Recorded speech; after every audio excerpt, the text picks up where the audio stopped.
कालिया भैया क्या कर रहे हैं? कालिया भैया! कालिया! पुत्र क्रोध से समस्या सुलझती नहीं और उलझ जाती है।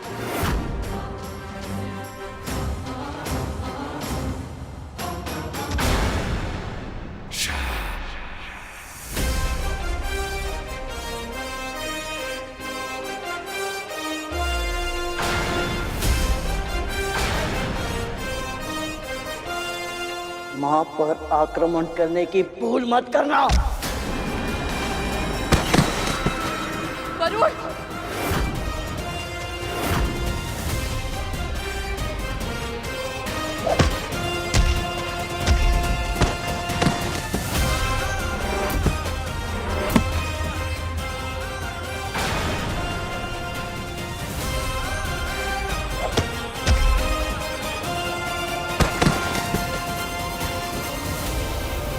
रुक जा गरुड़!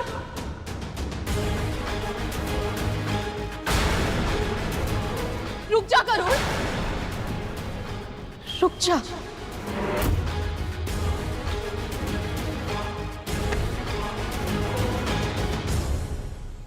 मां ने पुकार लगाई और जाकर छुप गया आंचल के पीछे। साहस है तो फिर से आकर एक शब्द और नहीं। पहले तू मुझे लज्जित कर चुका है, अब क्या मेरा शीश लज्जा से झुकवाएगा तू?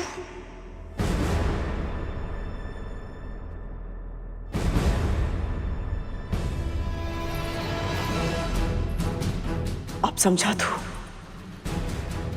मैं इनकी इतनी चिंता क्यों करती हूँ?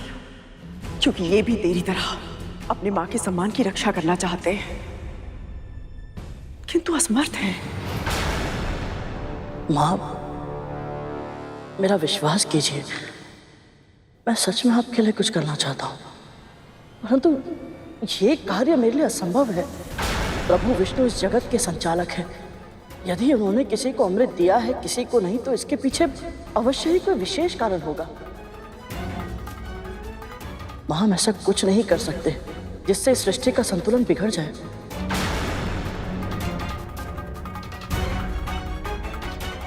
दीदी, यदि सभी प्राणियों के लिए अमृत आवश्यक होता तो नारायण बिना मांगे ही दे देते, बिल्कुल वैसे ही जैसे उन्होंने जल, वायु, सूर्य और वनस्पति ये सब हमें दिए हैं। माँ, यदि आपकी कोई और इच्छा है तो प्रकट कीजिए, परंतु ये अधर्म मैं नहीं कर सकता।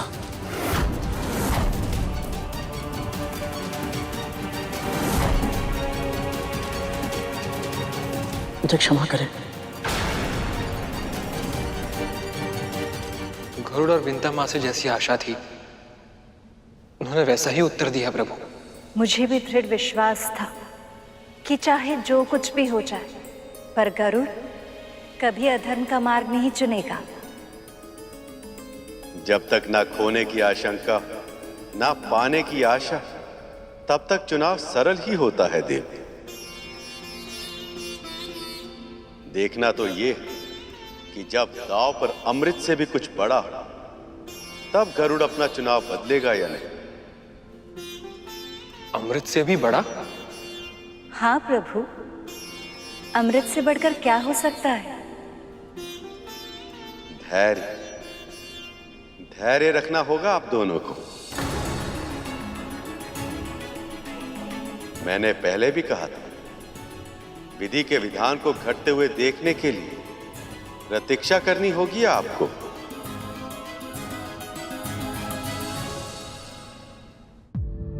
पर गरुड़, अधर्म तो तब होगा ना जब मेरे पुत्र अमृत या अमृत से मिलने वाली शक्तियों का दुरुपयोग करेंगे।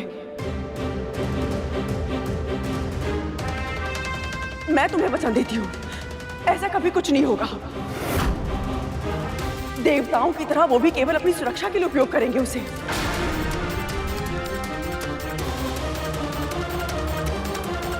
यदि हम दोनों पल भर के लिए आपकी बातों पर विश्वास कर भी लें, फिर भी दीदी, गरुड़ अमृत लाएगा कैसे?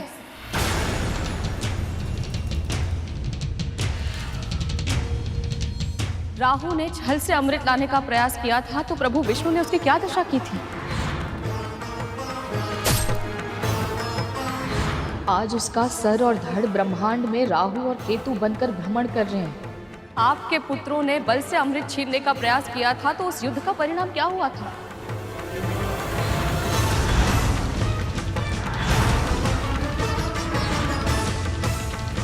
आप सब जानती हैं दीदी। यदि आपके इतने सारे शक्तिशाली पुत्र मिलकर भी इंद्र का सामना नहीं कर पाए तो मेरा पुत्र अकेले उन सभी देवताओं का सामना कैसे करेगा?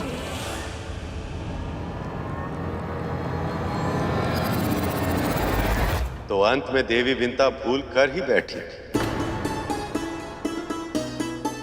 इन्हें यह नहीं कहना चाहिए था।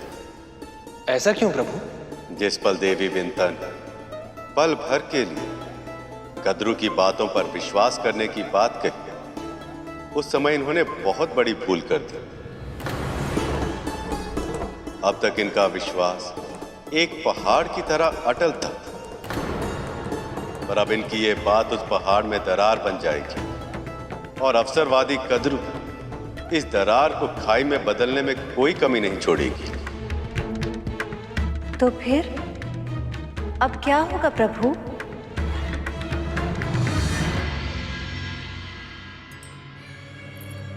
हम साथ में पले बढ़े, विवाह किया, जीवन का अधिकतम समय हम दोनों ने एक दूसरे के साथ बिताया, किंतु आज भी एक प्रश्न मेरे मस्तिष्क में घूमता रहता है।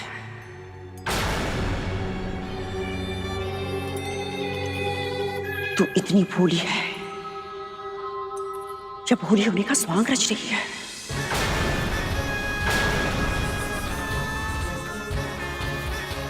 अपने इस पुत्र के सामर्थ्य पे तुझे संदेह है, जिसे वाल्खिल्य ऋषियों ने इंद्र से 1 सहस्त्र गुना अधिक शक्तिशाली होने का वरदान दिया था। ऋषि कश्यप को अगली संतान के रूप में ऐसा पुत्र देना जो इंद्र से सहस्त्र गुना अधिक शक्तिशाली और बुद्धिमान हो। ये तो इतना हठी है विंता कि अपने एक प्रश्न के उत्तर के लिए 7 लोक पार करके वैकुंठ तक चला गया था। असुरों की सेना का सामना इसने अकेले किया। यदि आपकी सेना का कोई एक भी योद्धा मुझे पराजित करके इस रेखा को पार कर लेगा, मैं स्वयं अपनी हार मानकर यहां से चला जाऊंगा। सूर्य का ताप इसका एक पंख तक न जला सका, शनि की वक्र दृष्टि इसका कुछ न बिगाड़ सकी। जिस मंद्रांचल पर्वत को असुर और देवता हिला तक नहीं पाए थे, तेरे पुत्र ने उसे स्वयं अपने हाथों से उठाया। जब ये सब कुछ कर सकता है तो मेरे लिए अमृत लाना कौन सी बड़ी बात है? वो भी तब जब ये स्वयं उसे जयंत के साथ मिलकर स्वर्ग की सुरक्षा रेखा में रखकर आया हो।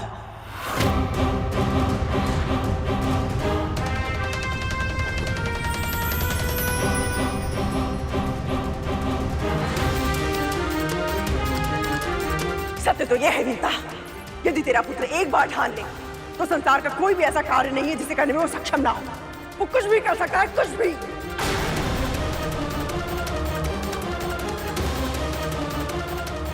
प्रभु, कद्रू गरुड़ को धर्म के मार्ग से भटकाने का पूर्ण प्रयास कर रही है। आज अपनी इच्छा पूर्ति के लिए सही, कम से कम आपने मेरे गरुड़ की शक्ति और सामर्थ्य को स्वीकारा तो।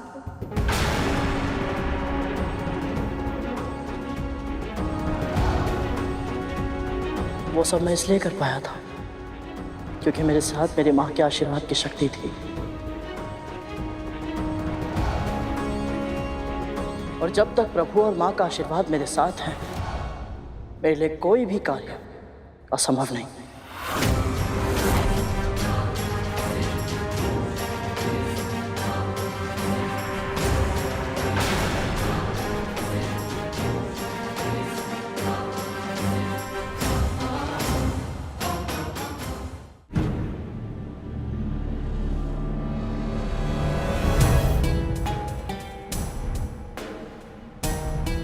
प्रभु, मां विंता और गरुड़ तो सही कह रहे हैं, तो फिर आप इतने निराश क्यों हैं? क्योंकि गरुड़ ने जो कहा वो इसे नहीं कहना चाहिए था। जब तक वह इस तर्क पर अड़िग था कि वह अधर्म के मार्ग पर नहीं चलेगा, तब तक स्थिति उसके नियंत्रण में थी। पर अब इसने देवी कद्रू को शब्द जाल से निकलने के लिए अस्त्र प्रदान कर दिया। और यदि देवी कद्रू इसे किसी तरह बाध्य कर दे तो ये मां का आशीर्वाद लिए बिना भी देवी कद्रू की इच्छा पूरी करने के लिए विवश हो जाएगा। प्रभु, मुझे ऐसा क्यों लग रहा है कि ये लीला आप स्वयं रच रहे हैं और इसे साकार होते हुए देख आप मन ही मन प्रसन्न हो रहे हैं।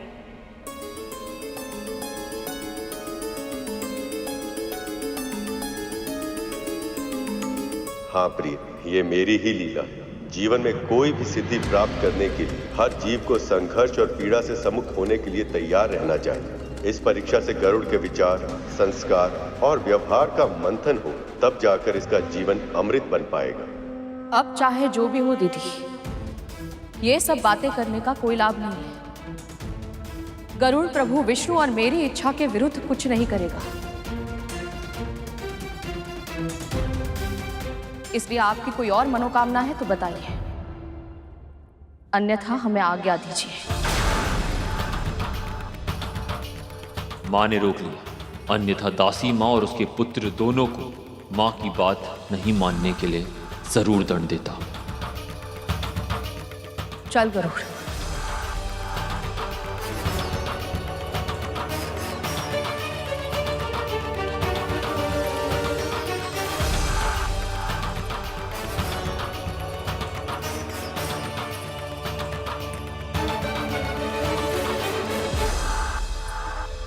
तू ऐसे नहीं जा सकता गरुड़, तू मुझे छोड़कर ऐसे नहीं जा सकता। अमृत की सुम्ह दिखाकर तू पांव पलट कर नहीं जा सकता गरुड़। रुक जा गरुड़, स्मरण कर, मेरी इच्छा पूरी करने का विचार तेरे मन में अपने आप आया था और मन का विचार ईश्वर का स्वर होता है। हो सकता है प्रभु विष्णु भी यही चाहते कि तू मेरी मनोकामना पूर्ण करे।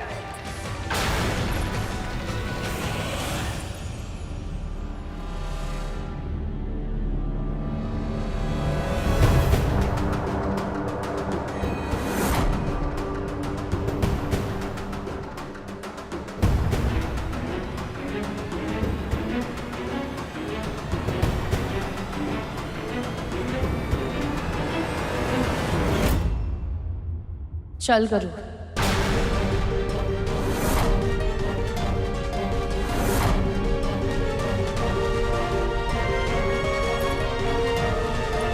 रुक!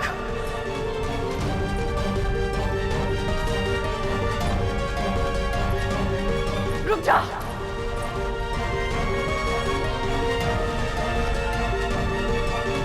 बस एक बार ये मेरी इच्छा पूरी कर दे, फिर तू जो चाहेगा मैं सब करूंगी। कोई इच्छा नहीं है हमारी,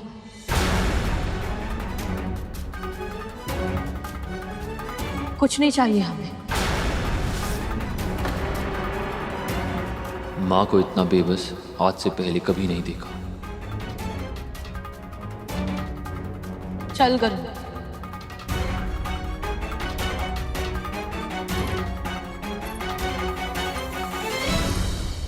मुक्ति भी नहीं,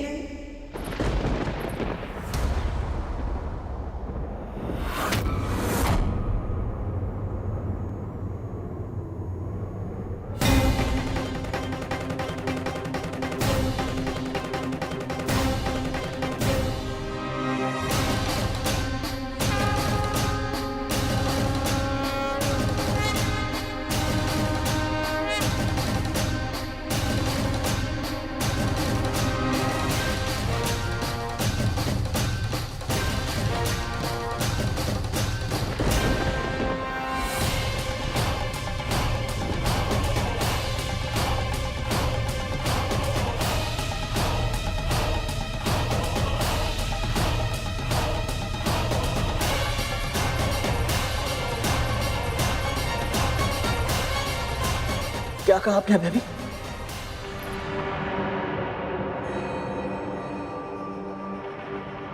मुझे अमृत लाके दे और मैं तुझे दूंगी अपनी दास्ता से मुक्ति।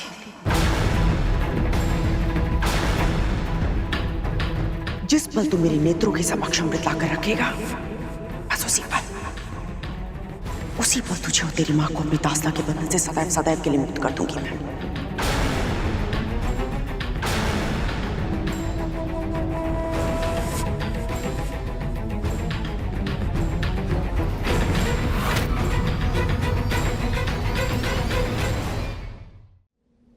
हे प्रभु, इतनी कठिन परीक्षा।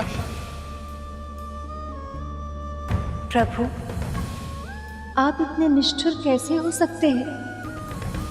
गरुड़ सीधा साधा भोला भक्त है आपका। इतने बड़े धर्म संकट में डालने से पहले आपका हृदय नहीं कांपा? एक ओर उसकी मां की मुक्ति और दूसरी ओर धर्म। उसके पास विकल्प ही क्या है?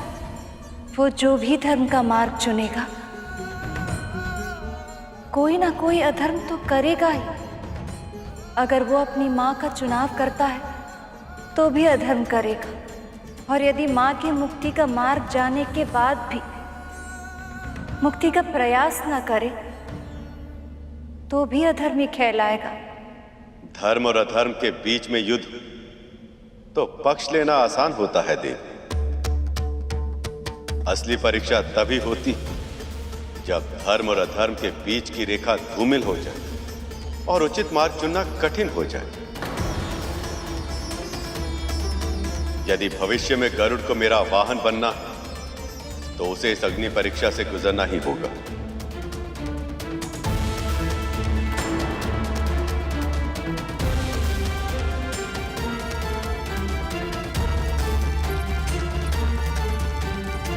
गरुड़, चल मेरे साथ।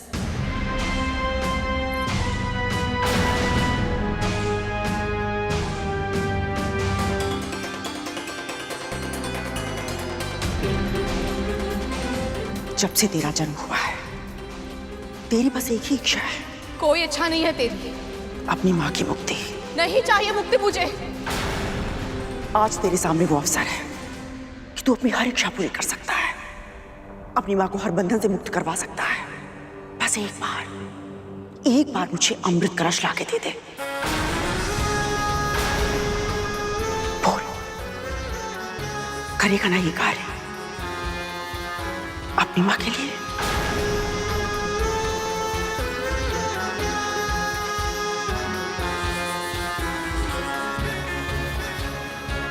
गरुड़ के भावनाओं का प्रयोग मां अपने स्वार्थ सिद्धि के लिए करना चाह रही है। मैं तो ये सोच रहा हूँ तत्तु कि गरुड़ अब क्या करेगा? समुद्र मंथन से निकलने वाला अमृत तेरे जीवन के सारे विष को समाप्त कर देगा। ऐसा कौन सा कार्य करना है मुझे जिसके लिए आप दोनों ने मुझे शिक्षा दी? उस कार्य को समझने के लिए तुम्हें देवी कद्रू के मन को समझना होगा। जाओ, पूछो उनसे कि उनके मन की सबसे बड़ी इच्छा क्या है।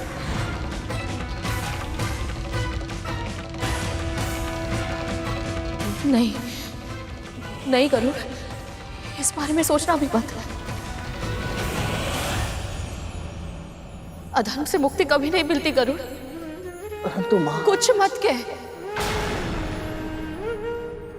मैं जीवन भर दास्ता में बिता दूंगी, पर तुझे ये अधर्म करने की आज्ञा कभी नहीं दूंगी।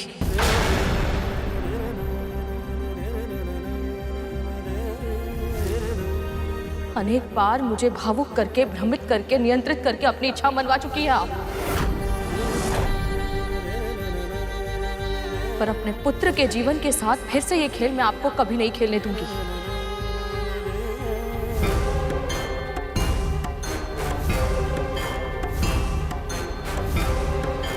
चल गरुड़।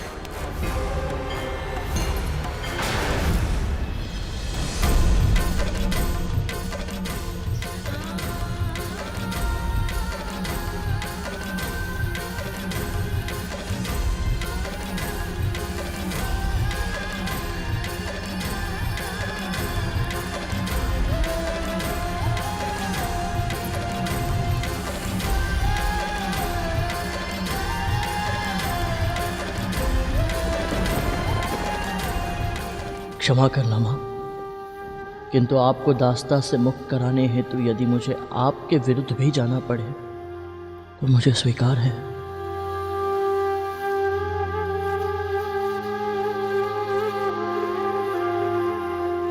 मैं जानती थी एकमात्र विंता ही है जिसके समक्ष गरुड़ के लिए धर्म अधर्म सब व्यर्थ है।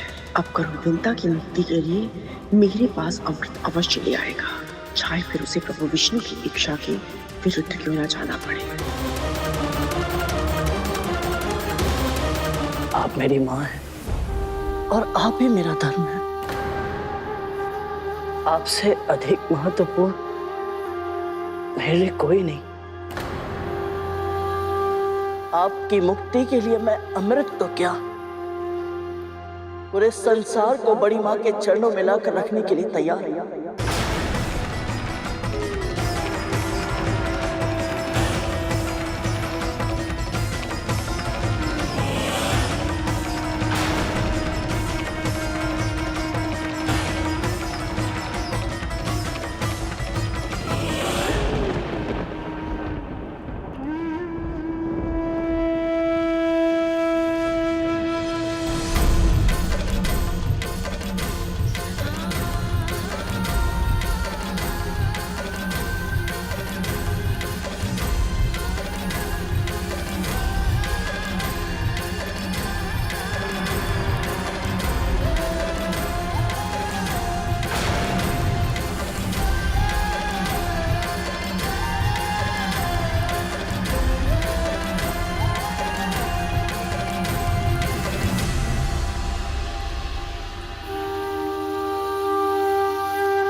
वाह मां, क्या दाव खेला।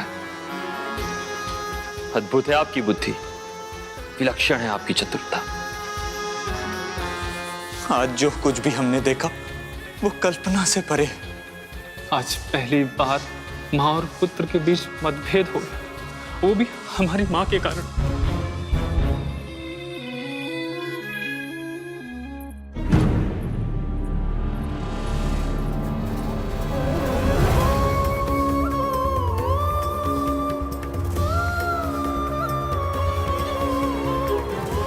आप मेरी माँ हैं और आप ही मेरा धर्म है। आपसे अधिक महत्वपूर्ण और कुछ नहीं, कोई नहीं माँ। आपकी मुक्ति के लिए मैं अमृत तो क्या, पूरे संसार को बड़ी माँ के चरणों में लाकर रखने के लिए तैयार हूं। माँ, तू जो करना चाहता है वो अधर्म है, धर्म के विरुद्ध युद्ध है, अपराध है वो।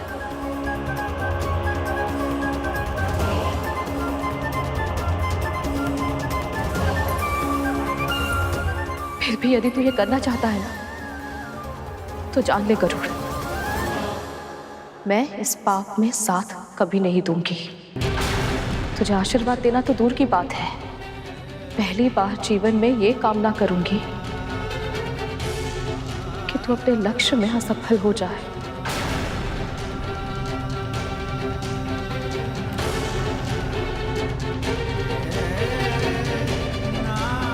परंतु माँ, आप सदैव कहती है कि संसार में जो भी होता है प्रभु की इच्छा से ही होता है। प्रभु की इच्छा है कि अमृत केवल देवताओं को मिले। अपने इस लक्ष्य के लिए मेरे प्रभु ने कितना कष्ट सहा है। इतना लंबा समय माँ लक्ष्मी के वियोग में बिताया, कच्छप अवतार लेकर अपनी पीठ पर इतने विशाल पर्वत को उठाया, उसके बंधन का भार सहा। और केवल प्रभु विष्णु ही क्यों, स्वयं महादेव ने हलाहल तक पिया है इस लक्ष्य के लिए, केवल इसलिए ताकि अमृत प्रकट हो पाए और वो उन्हें मिल पाए जो उसकी शक्ति का प्रयोग संसार की भलाई के लिए करे। पर ये सब मैं तुझे क्यों बता रही हूँ? तू स्वयं था ना वहां, तूने देखा था ना कितनी कठिनाइयों के बाद अमृत मिला, उसकी एक एक बूंद कितनी मूल्यवान है। सब जानते हुए भी तू केवल मेरी मुक्ति के लिए अमृत उन नागों को सौंप देना चाहता है।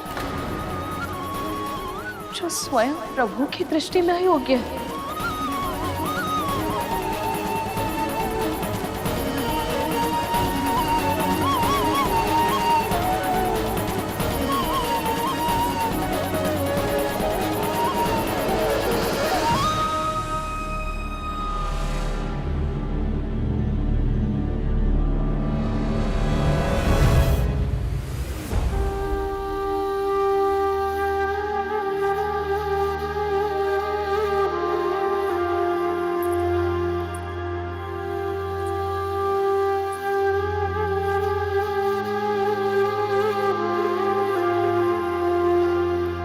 आपने जो भी कहा वो एक एक शब्द सत्य है। इसीलिए सत्य अर्थात स्वयं प्रभु विष्णु को साक्षी मानकर मैं ये कह रहा हूं कि यदि इस कार्य में इन्होंने मुझे अनुमति दे दी तो आपको भी अनुमति देनी होगी माँ। भगवान धार्मिक कार्य की अनुमति देते हैं गरुड़, अधर्म की प्रेरणा क्यों देंगे वो? मैं नहीं जानता माँ, परंतु जिस तरह आपका विश्वास इतना अटल है कि इस कार्य में प्रभु की सहमति नहीं है, उसी तरह मेरा भी विश्वास अटल है कि समस्त संसार में जो कुछ होता है नारायण की इच्छा से ही होता है। इसीलिए माँ, हम दोनों में से कौन सही है इसका निर्णय स्वयं नारायण को ही लेना होगा।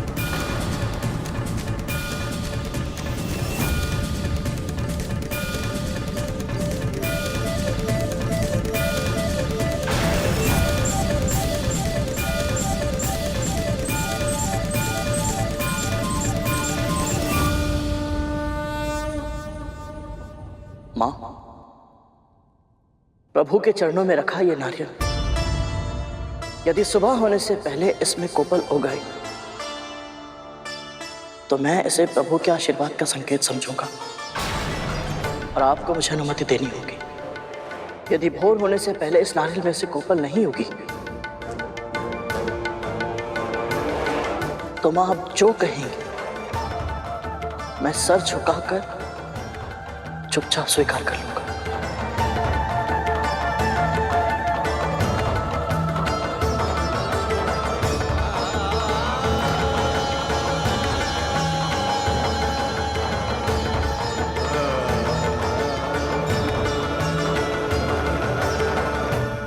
अब आएगा आनंद। आपके साथ ऐसा ही होना चाहिए था प्रभु। आप अपनी भक्त की परीक्षा ले रहे थे, लेकिन अब आपको भी अपने भक्त की परीक्षा देनी होगी। अगर कोपल उगी तो गरुड़ अमृत लेने जाएगा तो अधर्म नहीं होगा, और अगर कोपल नहीं उगी तो अमृत लेने गरुड़ जाएगा ही नहीं और आपकी योजना असफल हो जाएगी। अब आप क्या करेंगे प्रभु? विश्राम। जब कोई बड़ा कार्य करना हो तो पहले अपने मन को स्थिर कर लेना चाहिए, है ना दी?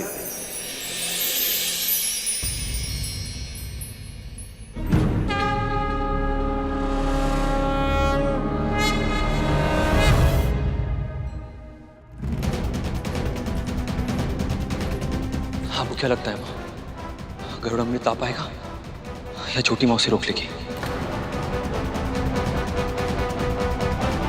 आप तो सर्वज्ञता हैं भगवान दत्तात्रेय, हमारे मन की भी इच्छा सुन लीजिए। गरुड़ को यह अधर्म करने से बचा लीजिए भगवान।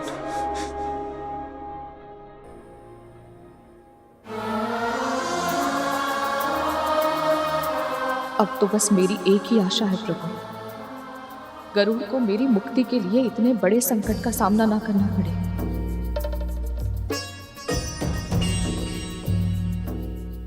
बस किसी तरह इन्हें यह आभास हो जाए कि दास्ता से इनकी मुक्ति ही मेरा सर्वप्रथम और सर्वप्रमुख धर्म है। यदि मैं अपनी माँ को स्वतंत्र जीवन का उपहार नहीं दे पाया तो फिर कभी कुछ और नहीं कर पाऊंगा मैं। गरुड़ सही कह रहा है। जब तक वो अपनी माँ को और स्वयं को दासत्व से मुक्त नहीं कर लेता, वो प्रभु का वाहन नहीं बन सकता। इसका अर्थ तो ये है कि अब तक मैं विरोध कर रही थी, पर वास्तविकता में प्रभु ने मेरी मन की इच्छा पूर्ण करने के लिए ये सारी लीला रची है। अमृत तो केवल एक माध्यम था। वास्तविकता में प्रभु ये चाहते थे कि किसी भी तरह कद्रू विंता को दासत्व से मुक्त करने का वचन दे, और ऐसा ही हुआ। पर अब यदि कोपल नहीं होगी तो विंता गरुड़ को अनुमति नहीं देगी, और बिना अनुमति के गरुड़ अमृत लेने नहीं जाएगा। पर माँ, प्रभु विष्णु तो योग निद्रा में जा चुके हैं, उन्हें जगाना संभव नहीं, और सूर्यदेव भी उदित होने ही वाले। अब क्या होगा माँ?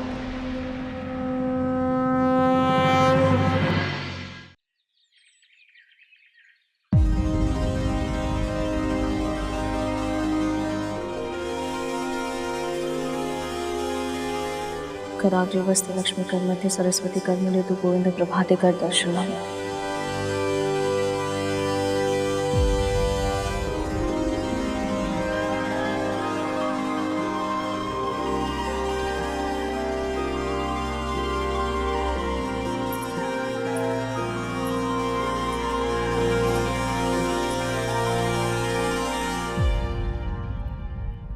कोपल नहीं होगी। आपने गरुड़ को अधर्म करने से बचा लिया।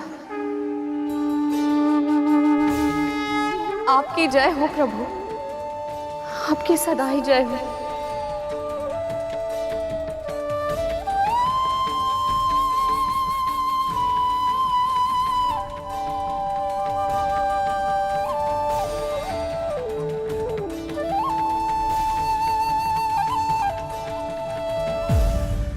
गरुड़,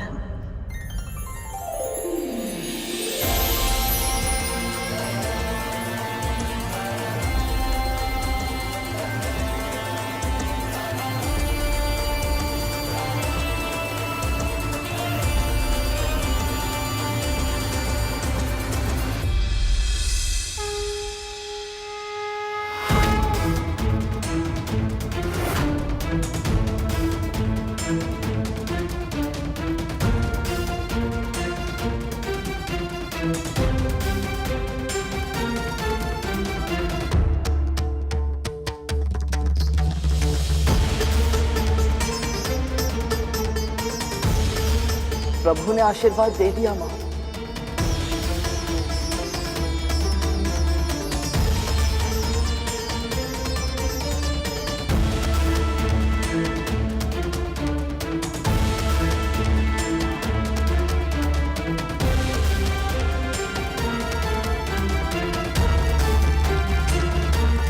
तो अब आप भी मेरी तरह निष्ठुर हो गई थी, गरुड़ को अधर्म के मार्ग पर चलने की प्रेरणा दे दी। मैं क्षमा चाहती हूँ प्रभु, मैं आपकी लीला समझ नहीं पाई, पर मैं अब पहचान चुकी हूँ। कभी कभी बड़े धार्मिक उद्देश्यों के लिए अगर छोटा अधर्म करना भी पड़े तो उसे अनदेखा करना चाहिए, क्योंकि वो अधर्म के साँचे के भीतर छिपा माध्यम होता है, धर्म को स्थापित करने का माध्यम। कद्रू ने छल से विंता को दासी बनाया, और बिना किसी छल के कद्रू विंता को मुक्त करने के लिए कभी तैयार नहीं होगी। इसलिए ये छल भी कद्रू के कुकर्म का प्रतिफल है। और रहा प्रश्न अमृत का, उसकी सुरक्षा तो आपके नियंत्रण में है प्रभु, और मुझे पूरा विश्वास है कि जो आवश्यक होगा वो सब करेंगे आप। पर अमृत का पान किसी अयोग्य को कभी नहीं करने देंगे।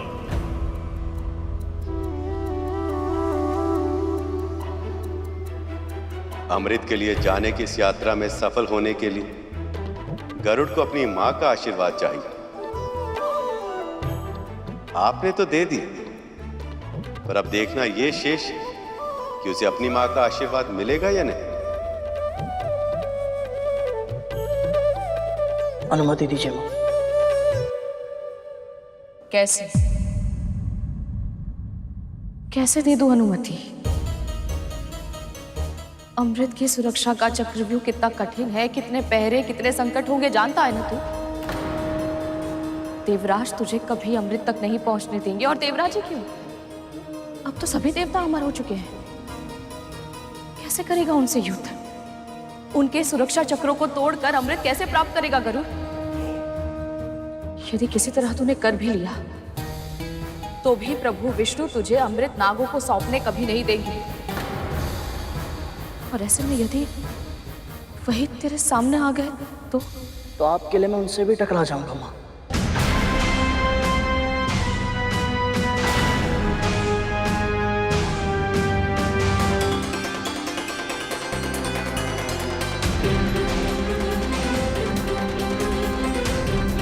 यही था ना आपका छठा संस्कार। आप ही ने सिखाया था ना माँ कि धर्म के लिए जगत पिता श्री विष्णु से भी टकराने में कोई हानि नहीं है। मेरे लिए मेरी माँ की मुक्ति ही सबसे पहला धर्म है।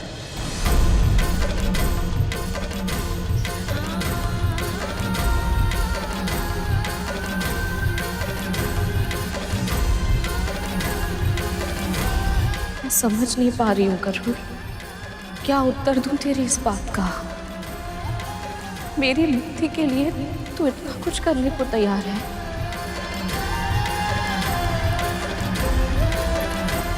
इसलिए वचन दे मुझे, तू अपने पिता का आशीर्वाद देने के बाद ही आगे बढ़ेगा। हो सकता है वही तुझे उचित मार्ग दिखा पाए। वचन दे मुझे।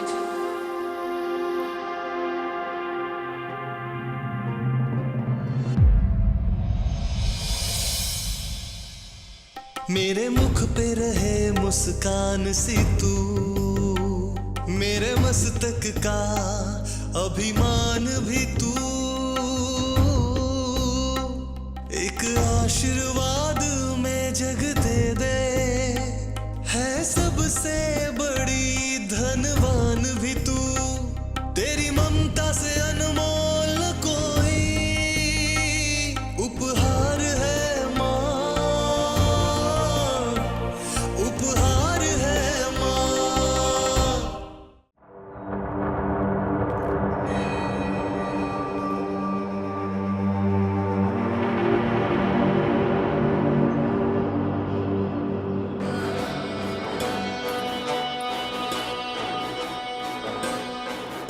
आशीर्वाद दीजिए बड़ी माँ।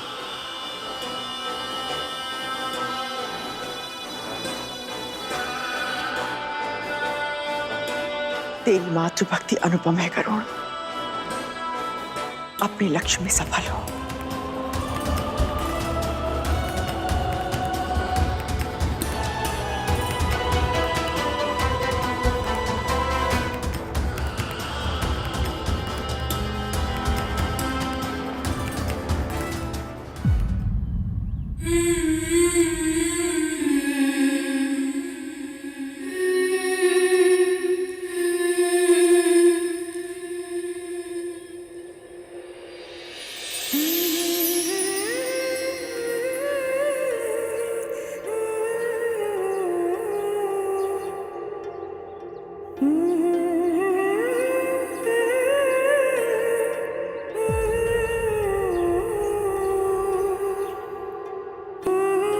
अगली बार जब आपको देखूंगा तो आपके हाथों में ये बंधन का प्रतीक दासत्व का धागा नहीं होगा माँ।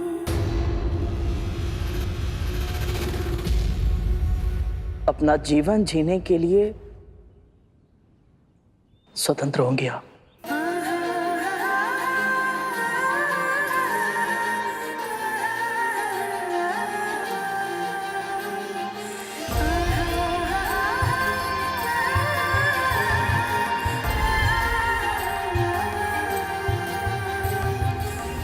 चलता हूँ माँ।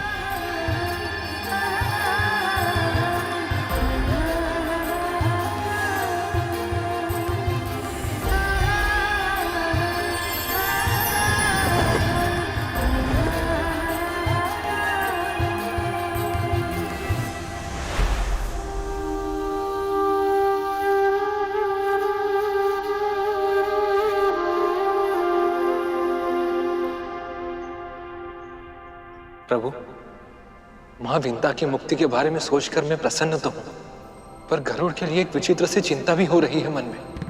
तुम्हारा चिंतित होना उचित है शेष, क्योंकि गरुड़ का यह लक्ष्य अब तक के सभी लक्ष्यों से भिन्न है। सबसे पहले अमर हो चुके देवताओं को पराजित करके अमृत तक पहुंचना लगभग असंभव होगा, और यदि वे वहां तक पहुंच भी गए तो फिर कद्रु तक अमृत पहुंचाने से पहले उसे मेरा सामना करना होगा।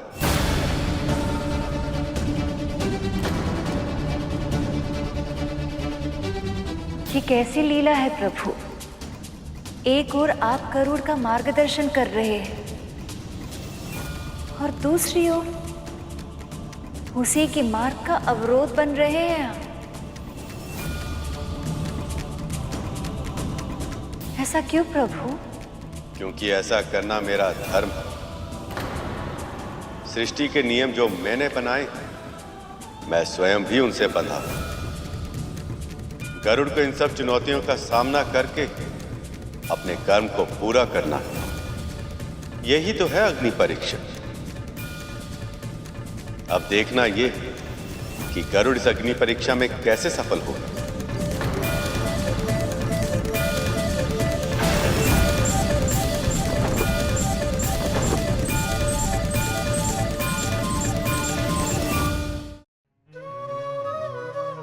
जीवन में बड़ा लक्ष्य प्राप्त करने के लिए कई कठिनाइयों का सामना करना पड़ सकता है, और ये हर जीव का चुनाव निर्धारित करता है कि वो लक्ष्य उसे प्राप्त होगा या नहीं।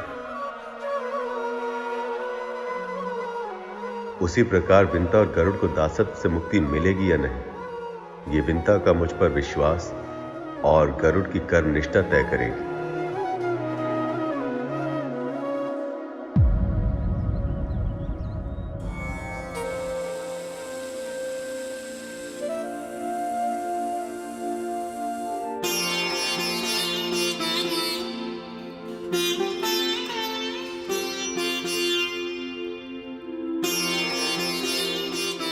गरुड़ अपने प्राणों को संकट में डालकर अमृत देने गया है ताकि मैं दासता से मुक्त हो सकूं।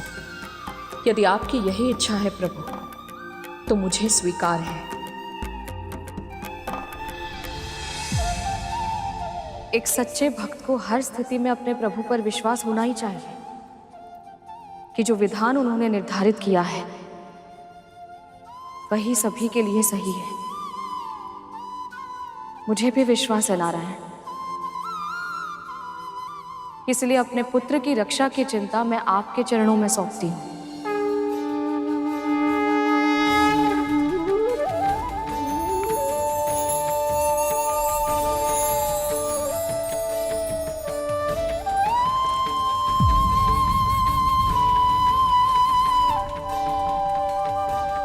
आज पहली बार मैंने गरुड़ को भोजन के लिए भी नहीं कहा।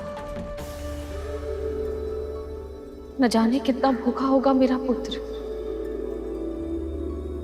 अद्भुत।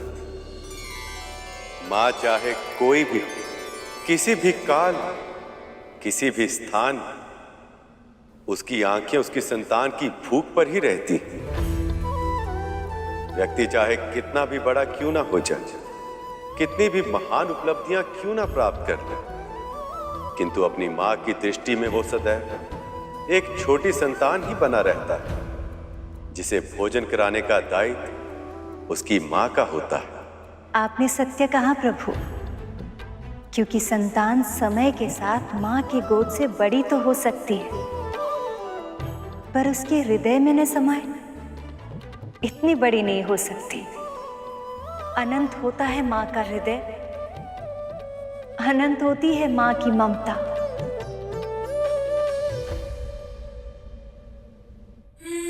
हे स्वामी, गरुड़ की सहायता कीजिए। हे स्वामी, गरुड़ की सहायता कीजिए।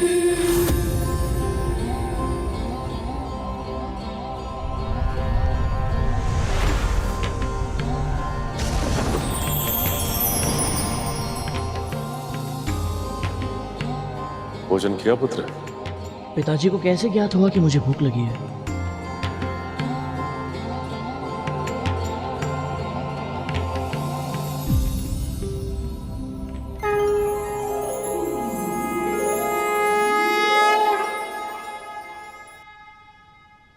भोजन तो नहीं किया है पिताजी।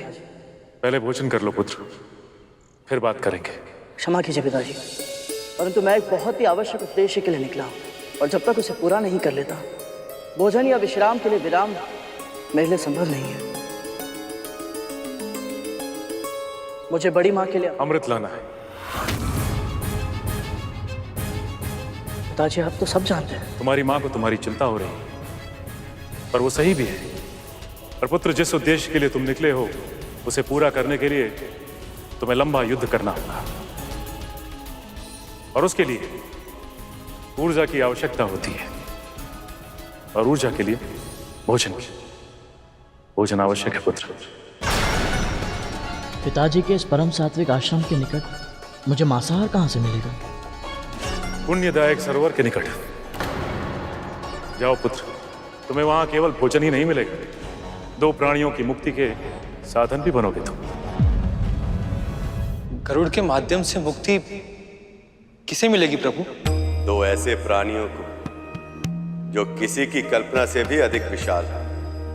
एक है हाथी, 6 योजन ऊंचा और 12 योजन लंबा।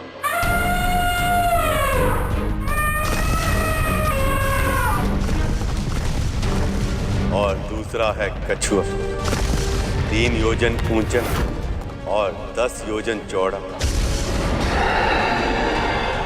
ये दोनों इतने समय से एक दूसरे से युद्ध कर रहे हैं कि अपने द्वेष का कारण तक भूल चुके हैं। विशाल कायतन और असीमित शक्ति के कारण इनमें अहंकार आ चुका है, और अहंकार में चूर प्राणी अपने से दूर प्राणियों के साथ अत्याचार ही करता है। जब तक वह अकारण किसी के साथ झगड़ा ना कर, उसके भीतर की ऊर्जा अशांत ही रहती है। इसी कारण युद्ध अब इन दोनों की प्रवृत्ति बन चुका है, और इसी कारण पूरा वन आतंकित है।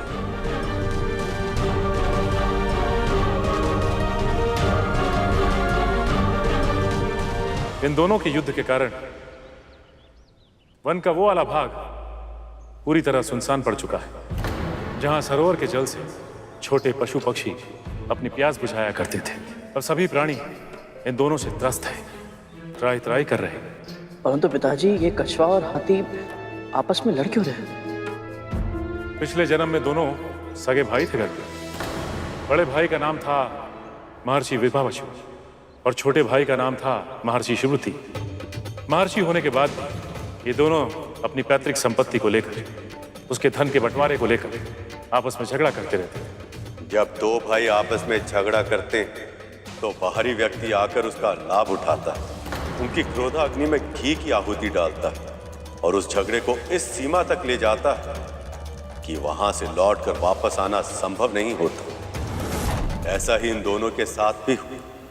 दूसरों की बातों में आकर इनका झगड़ा शत्रुता में बदल गया, और फिर एक दिन विभावसु ने क्रोध में आकर सुप्रतीक को हाथी बनने का श्राप दिया, और सुप्रतीक ने क्रोध का उत्तर क्रोध में, और विभावसु को कछुआ बनने का श्राप दे दिया।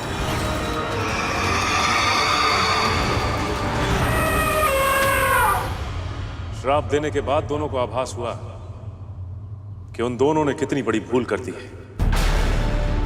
तभी उन्होंने निर्णय लिया कि उनसे बड़े आकार वाला कोई पक्षी यदि उन दोनों को एक साथ अपना आहार बना ले, तभी उन्हें श्राप से मुक्ति मिल पाएगी। सही समय आ गया है गरुड़।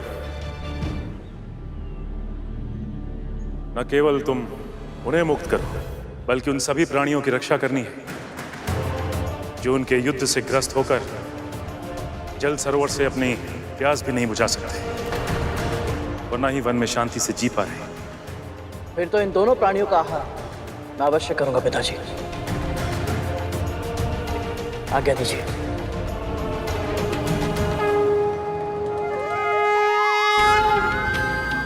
सफल हो पुत्र।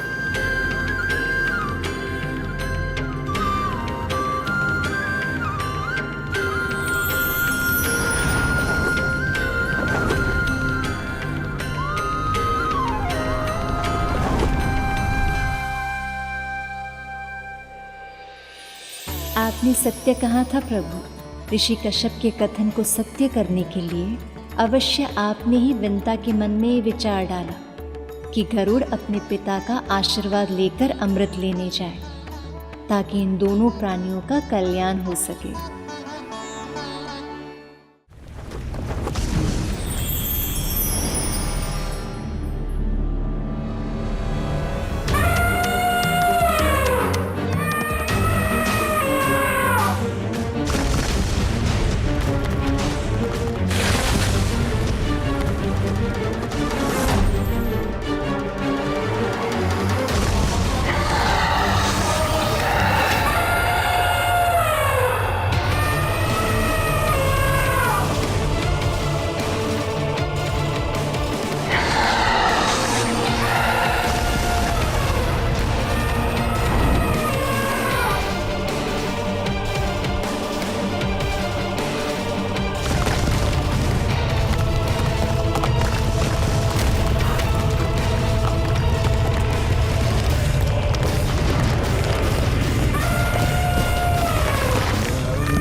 क्रोध में चोर इन दोनों प्राणियों को यह आभास तक नहीं है कि इनका झगड़ा कितने निर्दोष पशु पक्षियों को आतंकित अनुभव हो रहा है।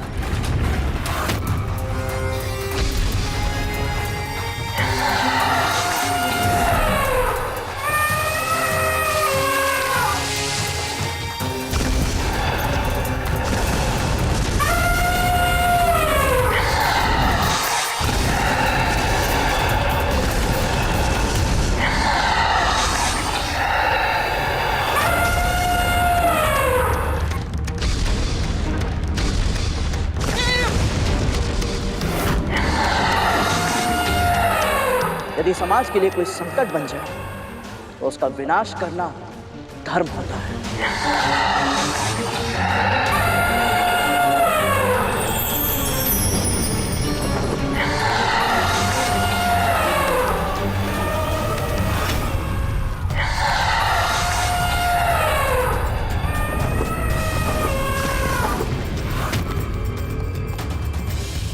आपस में झगड़ कर समय क्यों नष्ट कर रहे हो?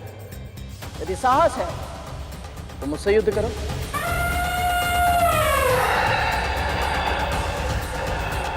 तुमने अपनी मृत्यु को ललकारा है पक्षी। ना तनिक विभाग, ना विशाल आकार, कुछ भी नहीं है तेरे पास, केवल मूर्खता है। और अब तेरी मूर्खता का दंड दूंगा तुझे। चींटी जैसा है तू मेरे सामने, चींटी के समान ही कुचल कर रख दूंगा।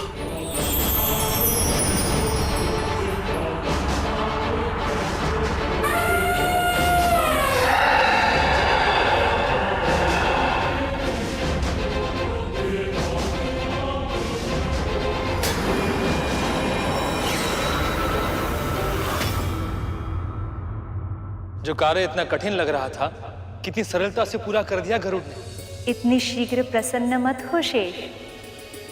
प्रभु ने परीक्षा लेने का निश्चय किया है। यदि कार्य इतनी आसानी से पूरा होते हुए दिखाई दे रहा है, तो इसका अर्थ ये है कि हम प्रभु की परीक्षा को समझ ही नहीं पाए, और कुछ न कुछ अवश्य ऐसा होगा जो अभी हमारी दृष्टि से ओझल है, पर जब सामने आएगा तो उसकी कसौटी पर खरा उतरना बहुत कठिन होगा। आपने तो सच में मुझे निष्ठुर समझ लिया देव। ये सत्य है कि सृष्टि में संतुलन बनाने का भार मुझ पर मेरे निर्णय से भी बड़ा होता है। ऋषियों का तपोबल, गरुड़ भोजन कर, ये उसकी मां की इच्छा थी, और इन प्राणियों का सेवन करके इन्हें मुक्ति मिले, ये उसके पिता महर्षि कश्यप का आदेश था। इस घटना में मेरा कोई योगदान नहीं है देवी। सत्य तो ये है कि ये संसार जानता ही नहीं कि ऋषियों की वाणी में कितना सामर्थ्य, कितना पुरुषार्थ होता है। यदि ऋषि कुछ कह दे तो भगवान भी उनके वचन को सत्य करने के लिए बाध्य हो जाते। इसीलिए महर्षि दुर्वासा के श्राप के बाद मैं आपका वियोग सहने के लिए विवश हो गई थी।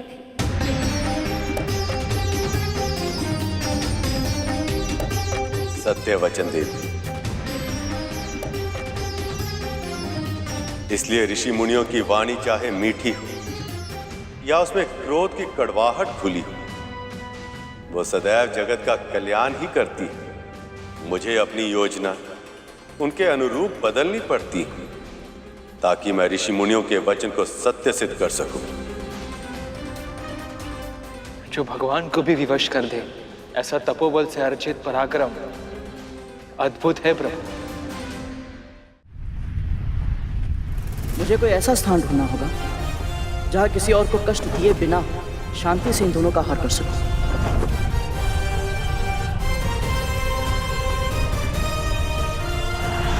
उस वृक्ष पर बैठकर भोजन कर सकता हूं मैं, वहां कोई और आएगा भी नहीं।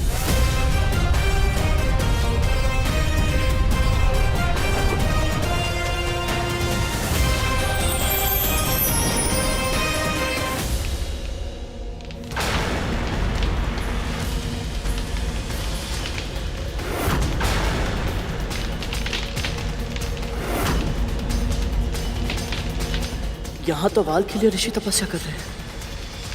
यदि ये शाखा टूट गई तो ये सभी ऋषिगण गहरी खाई में गिर जाएंगे और तब इनकी मृत्यु होना निश्चित है। प्रभु, ये कैसी परीक्षा है आपकी? यदि ये शाख टूट गई तो गरुड़ को ऋषि हत्या का महापाप लग जाएगा। और यदि गरुड़ ने चेतावनी देने के लिए उन्हें जगा दिया तो भी तपस्या भंग होने के कारण वो क्रोधित हो सकते हैं। आपकी आशंका सत्य है देव। बड़े से बड़े ऋषि मुनि अपनी साधना में अग्नि, जल, वायु, हिम सब सहन कर लेते हैं, पर व्यवधान सहन नहीं करते। यदि इन ऋषियों ने गरुड़ को कोई श्राप दे दिया तो फिर ना तो वो देवराज इंद्र से जीत पाएगा, ना उसे अमृत मिलेगा और ना ही विंता मुक्त हो पाएंगी।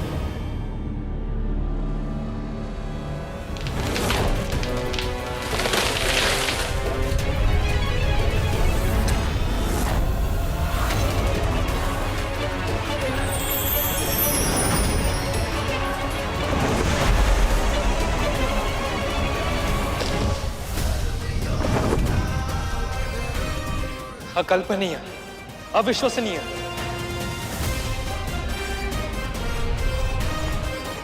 बुद्धि, संवेदना और संतुलन तीनों का परिचय दिया है गरुड़ ने। ये आपका वाहन बनने के लिए पूरी तरह से उपयुक्त है प्रभु। आप बहुत शीघ्र, बहुत अधिक प्रसन्न हो रही हैं देवी। अभी तो गरुड़ ने केवल उड़ान भरी, अभी ये देखना शेष है कि वो भूमि पर कैसे उतरेगा। और यदि वाल्कीलिय ऋषियों को यह पता चला कि गरुड़ के कारण उनकी साधना का स्थान बदल चुका है तो वह क्रोधित भी हो सकते हैं और उसे श्राप भी दे सकते हैं।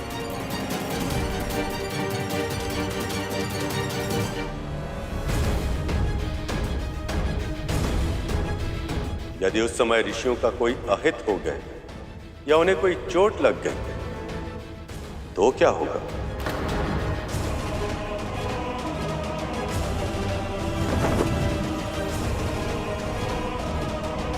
मुझे इस भूल को सुधारना होगा। पिताजी से सहायता मांगनी होगी मुझे।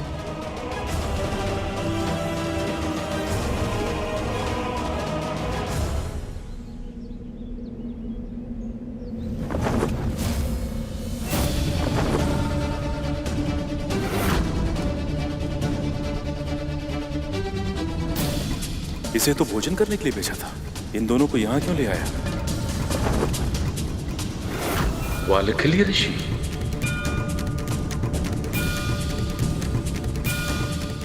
गरुड़ कहीं भूलवश वाल्कीलिय ऋषियों को गिरा न दे, अन्यथा गरुड़ को वाल्कीलिय ऋषियों के क्रोध से बचाना असंभव हो जाएगा।